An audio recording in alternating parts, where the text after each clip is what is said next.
Sariya bulon lajɛbagaw ni waati jamana kɔnɔ ani jamana kɔ kan an ma ɲina aw kɔ aw sigilen bɛ nin waati seri fila jabaranin so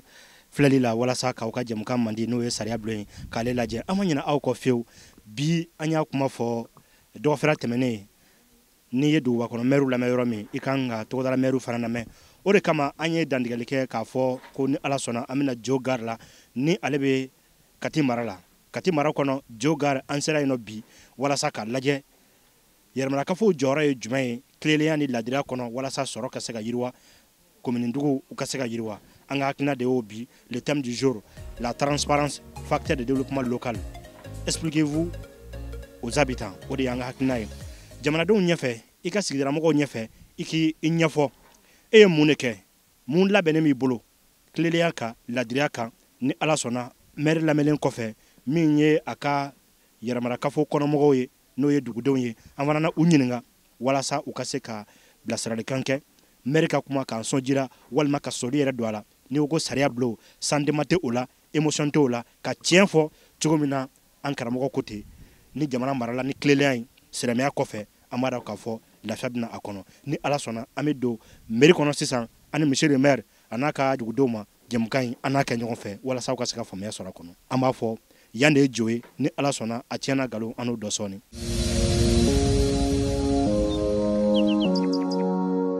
ani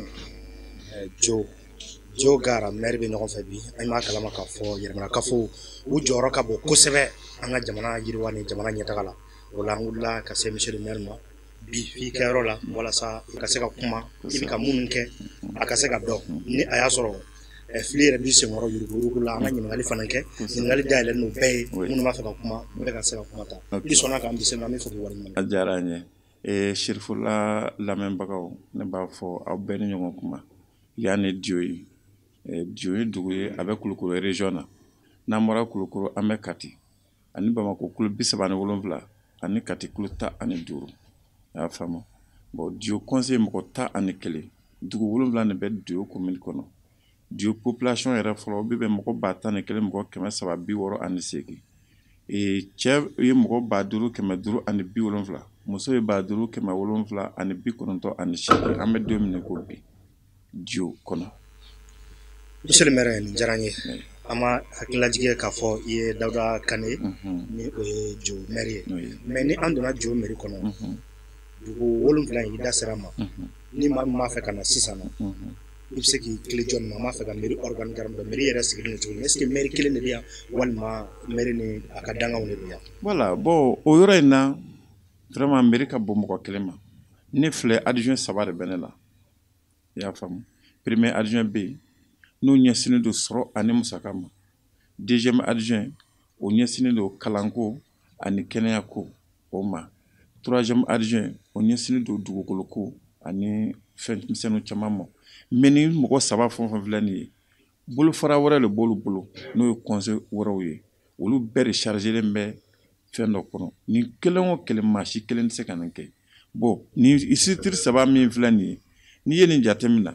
nin bɛɛ de bɛ tila ka compte rendu kɛ maire ye samedi o samedi anw y'a organiser cogo min conseil bɛɛ bɛ na bɛɛ bɛ ka compte rendu kɛ ne yɛrɛ bɛ wuli n bɛ taa mission mun na samedi fɛ an b'a compte rendu kɛ bon bureau communal fana bɛ yan o ye maire n'a ka dangan 3 ye kuma bɛɛ an bɛ ɲɔgɔn ye ka tila ka compte rendu kɛ taabolo mun bɛ kɛ commune kɔnɔ an bɛ ɲɔgɔn ye k'olu fana fɔ ɲɔgɔn ye anw kɔni fɛ yan Dio commune kɔnɔ dugu ni dugu tɛ conseil ni ɲɔgɔn cɛ parce que ni élection kɛra ka ban mɔgɔ gagné parti ko tɛ dɔwɛrɛ tɛ anw sigi kan tɛ dɔwɛrɛ commune ka ɲɛta donc o don comme an bɛna don baro kɔnɔ n'an donna baro kɔnɔ ayiwa dugudenw bɛ yan o n'a a sereya fɛnɛ. Monsieur le maire ni an ye jateminɛ kɛ bi an b'a kalama k'a fɔ an bɛ décentralisation na ni o ye mara seginni ye so kosɛbɛ bi min ye développement ye jango an ka bi hakilina n'o bɛ tali kɛ jɛya sabatili kan walasa dugu ka taa ɲɛ min ye kɛnɛyako ni kalanko ye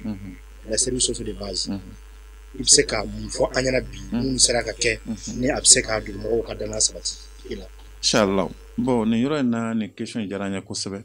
n y'o de fɔ n'an y'an daminɛ jiko la maa yɛrɛ tɛ taa jiko fɔlɔ parce que bana wo fɛn o fɛn n'i ti ji ɲuman sɔrɔ i b'a bila i kunna k'i banalen don donc kɛnɛya ko sira fɛ ji ni kɛnɛya de dɛnnen don ɲɔgɔn na mais jiko sira fɛ anw fɛ a bi forage min kɛrɛnbɛ Djo commune kɔnɔ dugudenw bɛ se k'a sira ka ca forage 27 ye bon n'a bɔra Kalanzan na o duguten fɛnɛ ni château tɛ yɔrɔ min na a dugu 6 in fɛn fɛ château b'a bɛɛ la Djo gare la château bɛ yan wa dɔ wɛrɛ bɛ en cours min bɛna kɛ tuguni parce que yan de commune lieu décentrale ye dugu bɛ ka bonya ka taa fɛ dɔ wɛrɛ bɛna kɛ ka fara kɔrɔlen kan Mayamugu dɔ bɛ yen Soteli château bɛ yen Dufimu château bɛ yen Dionba quartier 3 château b'o bɛɛ la a bɛ Campement la a bɛ dugutigi ka yɔrɔ la a bɛ Sɛjɛbugu Kongomi château bɛ en cours i y'a faamu donc olu kɔnɔnaw na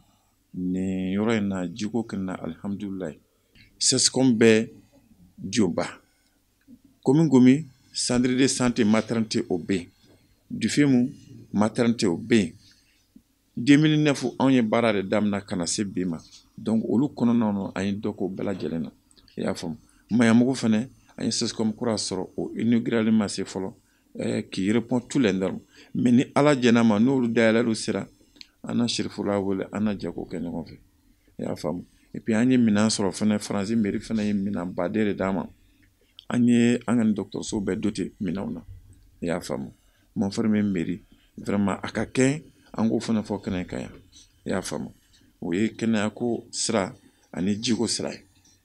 ni n bɛ se ka continuer baro kɔnɔ halisa Monsieur le maire ka da waati n'a cogo kama an mako bɛ ninnu de la kɔrɔfɔ minnu fɔra hakili la an sigilen bɛ k'a ɲɛsin i ka yɛlɛmanakafo maaw ma n'o ye habitants ye o la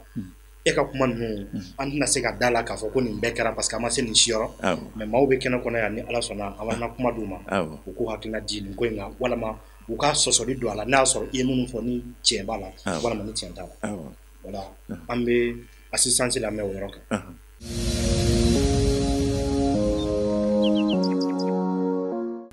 Ne ye Madame Traoré Umu Keyita ye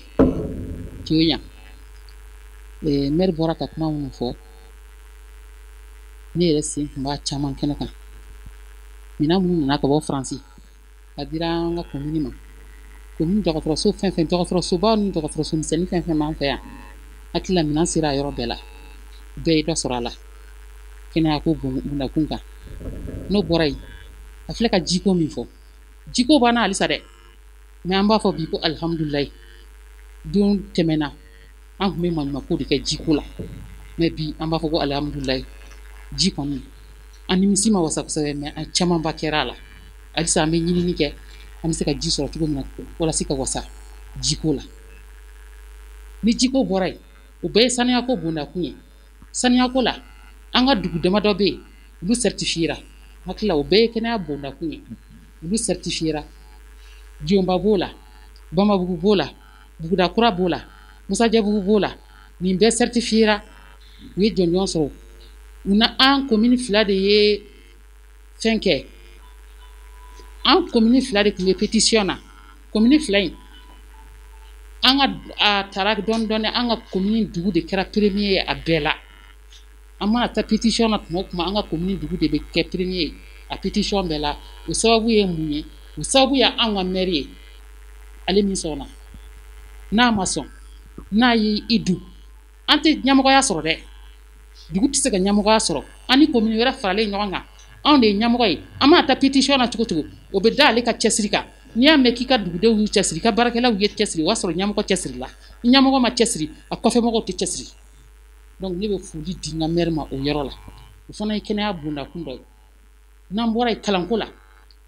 kalanko la ne hakili la école jɔra commune dugu caman na ka sababu kɛ denmisɛnnin dɔw bolo bɔ dugu dɔw la an hami ye denmisɛnninw ka kalanko ye denmisɛnninw ka kalanko ye maire in ka hamiba ye an ka dugu dɔw bɛ yen ka bɔ yen ka se k'i bɛna an ka yan de y'an ka faaba ye Jongari de y'an ka faaba ye k'i bɛ na yan denmisɛnninw tɔɔrɔ la kojugu o sababu la ekɔliso jɔra an ka commune dugu caman na pour que denmisɛnninw bɛ se ka lafiya sɔrɔ ne bɛ se k'a fɔ ko maire ɲɛmɔgɔ ɲuman don ɲɛmɔgɔ ɲuman min hakili b'a kɔmɔgɔw la n'i kɛra ɲɛmɔgɔ ye n'i m'i kɔmɔgɔw lajɛ dɔrɔn nafa t'i ka ɲɛmɔgɔya la donc n bɛ foli d'a ma.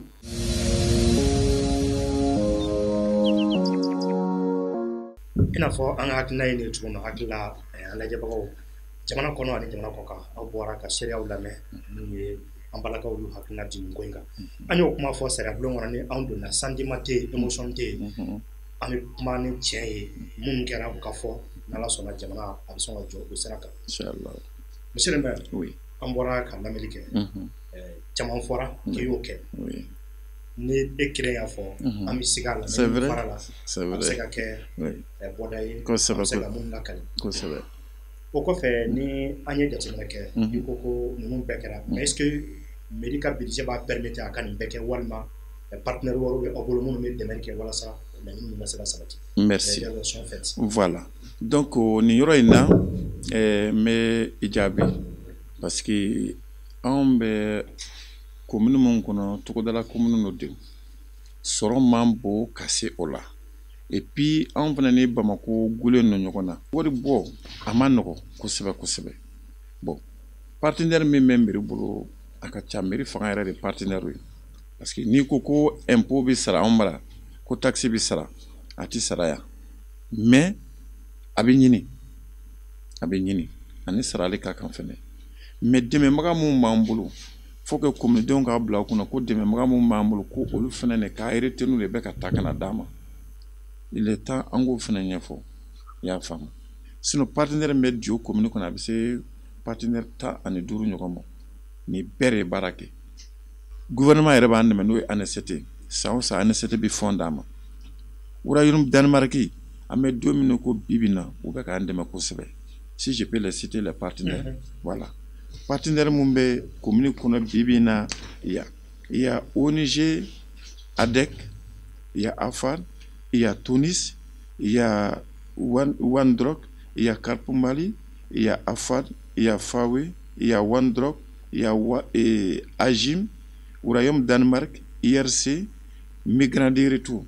nous bébé du commune kɔnɔ mais pourquoi ni bɛ yan mairie ka partenariat yɛrɛ don i y'a faamu parce que ni élu la ka ban n'i b'a dɔn ko taxe sarali man nɔgɔ i bɛ fɛɛrɛ wɛrɛ de tigɛ baayɔrɔ baden de bɛ yen ambassades bɛ yen u bɛ mɔgɔw dɛmɛ mais u b'i dɛmɛ cogo di n'a ka condition de don n'i nana ni u y'u ka condition f'i ɲɛna si tu es d'accord maire mago bɛ mun na i ka dugu ka taa ɲɛ bon o kɔnɔna in na an ye sira bilenni 3 o sera ka dilan Ipro Regard fɛ commune kɔnɔ yan ka bɔ Bamabugu ka taa Sejebugu o dilara Jini na commune kɔnɔ o dilara Maɲamugu Sotoli Difemu o dilara yɛrɛ o ye belebele ye bon anw fɛ yan partenaire an ka ressortissant belebele bɛ yan Basali Ture ale kelen de ye courant don Maɲamugu Diogara kelen ye jɔ n'a musaka bɛɛ ye ka kantine jɔ ka école clôturer a ye nin bɛɛ lajɛlen kɛ donc salle informatique Basali y'o kɛ école la an kɔni tɛ Basali sara sɔrɔ parce que ni ressortissant bɛɛ b'a kɛ Dio ye mɔgɔ mun ye ministre joli olu tɛmɛna mais Basali tɛ fonction na mais a ye service mun sɔrɔ laban in na Basali an dɛmɛ cogo min Ala le b'a dɔn i ma mairie yɛrɛ salle informatique ni AGEFO de nɔ ye donc Dio bi bi in na an b'a fɔ ko alhamdulilayi i y'a faamu donc nin bɛɛ lajɛlen kɛra anw fɛ Dio commune kɔnɔ boucherie jɔra sugu kɔnɔ abattoir kɛra hangaru jɔra vraiment Dieu merci an kɔni ka équipe anw nani bi cɛ de 2009 à 2016 là ou bien an filɛ donni min na jusqu'en 2020 comme ça bientôt an bɛna don 2021 kɔnɔ Dieu merci équipe fɛn o fɛn mana fɔ anw kɔ mairie kɔnɔ wallahi a tigi bɛ lafiya hali mairie clôture mun filɛ salle aménagera an ye bureau kɔrɔw bɛɛ jɔ mairie kɔnɔ an kɔni ka équipe na k'a de kɛra baara ye wa o kɔfɛ an ye musow organiser dugu 7 kɔnɔ kam jardin 1 hectare k'a bɛɛ château b'a kɔnɔ Islamic Relief y'an dɛmɛ k'o kɛ u bɛɛ bɛ parce que anw ka yan anw sigilen bɛ jardinage ni sɛnɛ de kan ani embouche an b'o de kɛ bon muso mun bɛ yen n'olu tɛ se ka jardin kɛ olu ta kɛra produit transformation ye u bɛ kaba ɲɛɲɛw bɔ u bɛ basiw dilan u bɛ ɲugubala ɲɛnɛw dilan nin bɛɛ bɛ kɛ anw fɛ yan so b'olu fana bolo o kama yan maison de jeunes tun tɛ dugu kɔnɔ an y'o fana kɛ bon komi kuma don a nafa ne da ka dɔn kojugu seereyaw bɛ nale donc nin y'olu ye mais nin bɛɛ lajɛlen kɛra gɛlɛyaw bɛ n fɛnɛ dɛ mais n'an sera o ma an da bɛ don o fɛnɛ na. N'ala sɔnna monsieur le maire an ye kɔrɔfɔli ninnu faamu i ko mun an y'o kuma fɔ vous êtes face au public oui hakili la mɔgɔw bɛ yan nɔ minnu bɛ se ka nin kuma in tiɲɛ tigɛ walima k'a nkalon tigɛ anw de sigi ka k'a bɛ maa ɲɛ lajɛ ka kuma n'o ye inchallah karamɔgɔ m'an dege o la n'ala sɔnna sariya bulon kɔnɔ an b'o kuma de fɔ merci o la dugutigiw an b'a kalama k'a fɔ nin bɛ se ka kɛ mɛ u tɛ fɛn kalama la ka kuma sɔn ji la walima ka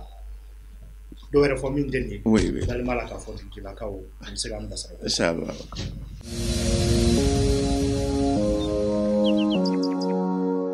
A ye fɛn fɛn fɔ a bɛɛ ye tiɲɛ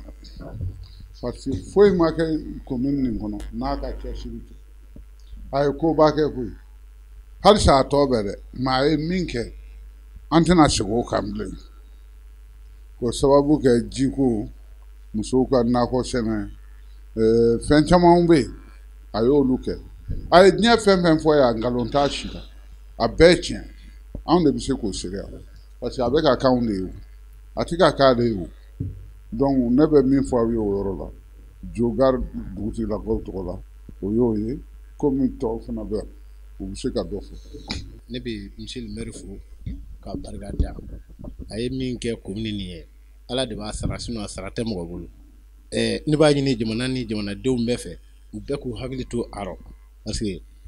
monsieur le maire a bɛ bonya min kɛ hadamaden ye hali a tɛmɛtɔ i b'a lajɔ k'i maaw ɲɛfɔ ni Ala kɛra k'a dilan ɲali kama a b'a dilan ne kɔni n bɛ foli kɛ ka dugawu kɛ Ala ka jamana ni barika sitani min bɛ jamana kɔnɔ Ala k'o nɔgɔya. Tiɲɛ kɔni na an ka baara ye fɛnkɛnɛ feere de sisan yɛrɛ sanni tɛ yen marché tɛ yen fɛnw bɛɛ binnen don mairie ka ɲi a taabolo ka ɲi an ma défaut y'a la u ye sale minɛli fɛ u y'a jɔ a bɛɛ gɛrɛfo ko nin ne kɔni bolo jogo foyi tɛ mairie kɔni na kuma foyi k'an na walayi ɲɔgɔn nɛgɛ haramu ye walayi an bɛ mairie yɛrɛ fo yɛrɛ walayi.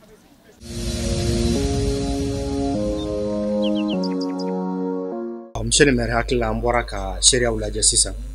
komi i yɛrɛ sigilen don k'i ɲɛsin jama ma hakili la lajɛbagaw aw ye faamuyali sɔrɔ nin na ni Ala sɔnna an bɛ nin sira in fana kan o kɔfɛ i ye ninnu fɔ ninnu bɛɛ ye baaraw kɛlenw ye bi hali n'an man s'a kɛnɛ kan seereyaw sɔrɔla ka fara i yɛrɛ kan k'o baara kɛ nin cogo in na mais an b'a fɛ ka min dɔn sisan est-ce que baara bɛna danni ma walima laɲini wɛrɛw bɛ a bolo en termes de futur projet walasa ka se ka ko wɛrɛw kɛ dugu ye mun tɛ ninnu ye les futurs projets. Ok futur projet la n y'o de fɔ an ka dugu in sigilen bɛ sɛnɛ ani nakɔ baara kan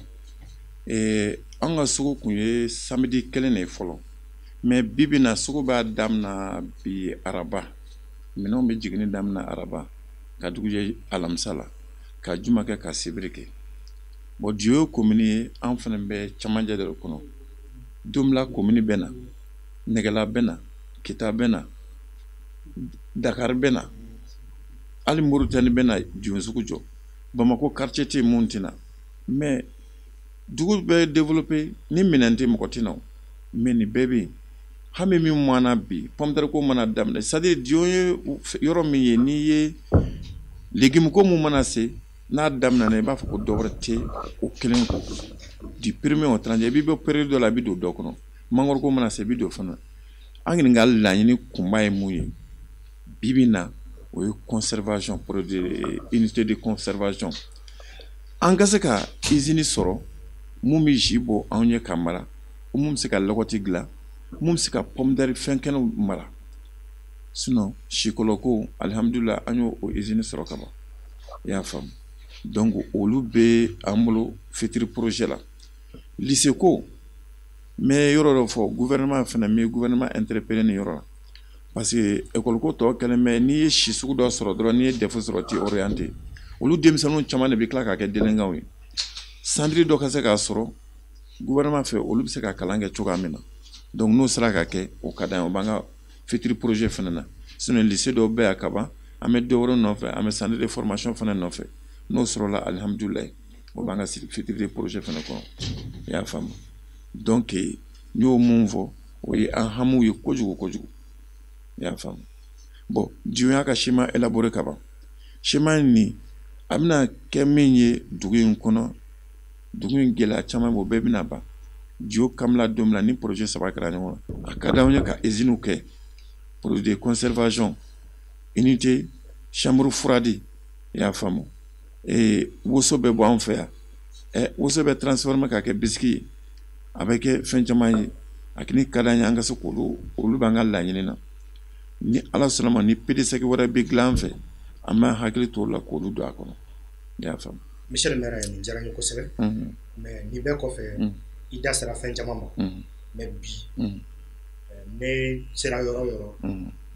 b'a fɛ sigida lakanako an k'o jate n'o ye environnement ye i ka maire i ka mission ka répartition fɔ u ka attribution fɔ mais est-ce que sigida lakanani bɛ baara aw fɛ yan. Oui d'accord n y'o min fɔ ONG yɛrɛ b'an bolo olu ye mɔgɔw former la n'o ye Tunisi sigida lakana a bɛ yan brigade former bɛ dugu kɔnɔ ni mɔgɔ min ye bila kota ko kɛ kungo kɔnɔ tellement que si yiri dɔ b'olu kɔnnen don n'i minɛna olu tigɛli la brigade bɛ yan u b'i kɔndi fɔ eaux et forêts fɛ yen o ye chaîne mun ye o dilannen don ani ɲɔgɔn cɛ n'i minɛna i bɛ di eaux et forêts ma i ni mun ka kɛ i b'i ka alimami sara i bɛ don kaso la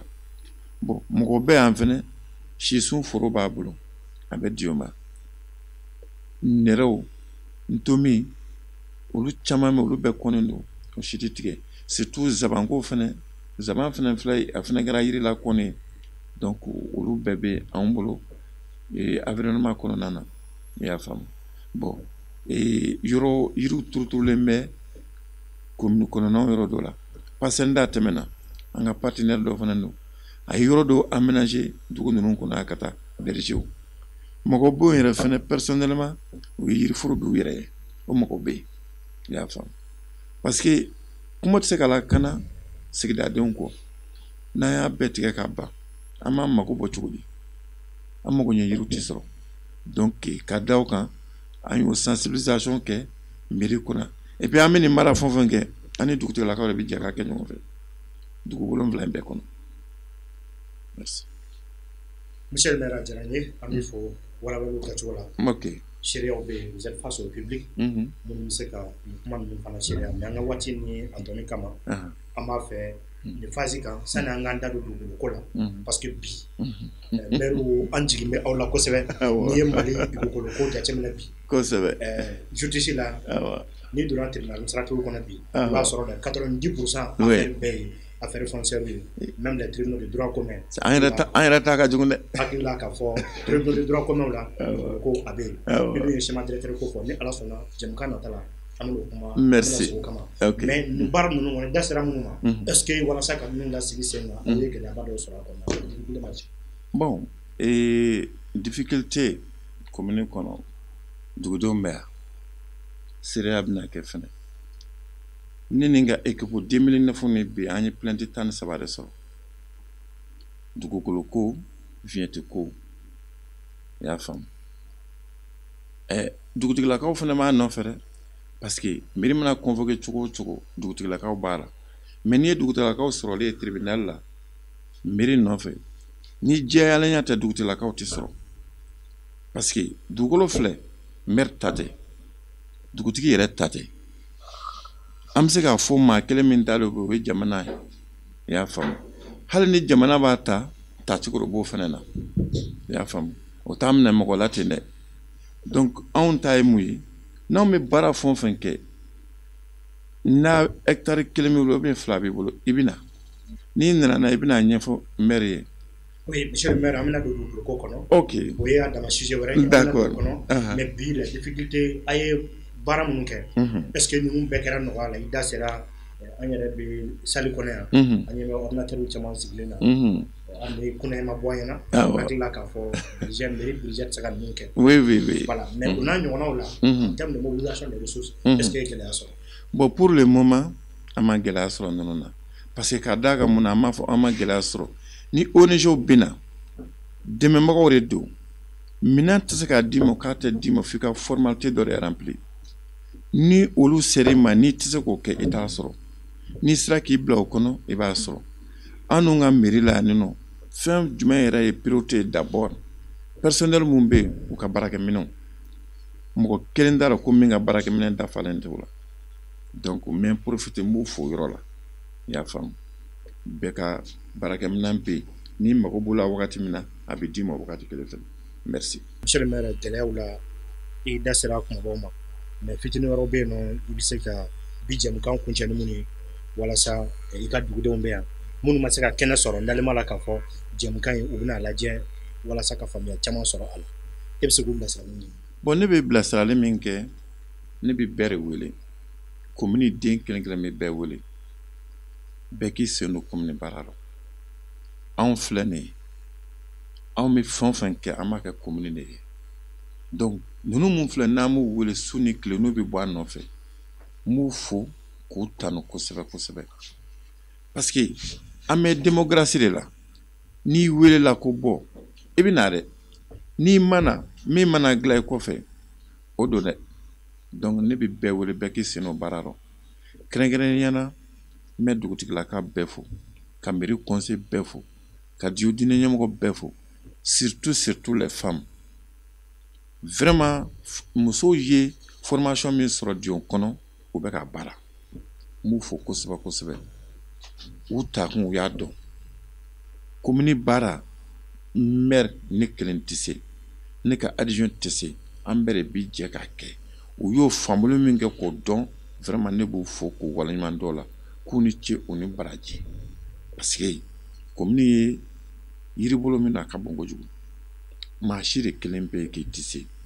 maire o maire b'a fɔ k'i kelecɛn tɛ dutigi o dutigi o ye kelecɛn tɛ jama baara tɛ se ka kɛ jama kɔ bon vraiment n bɛ wele bila bɛɛ ma n y'u wele u ye jaabi a diyara n ye wa an b'u ka bila la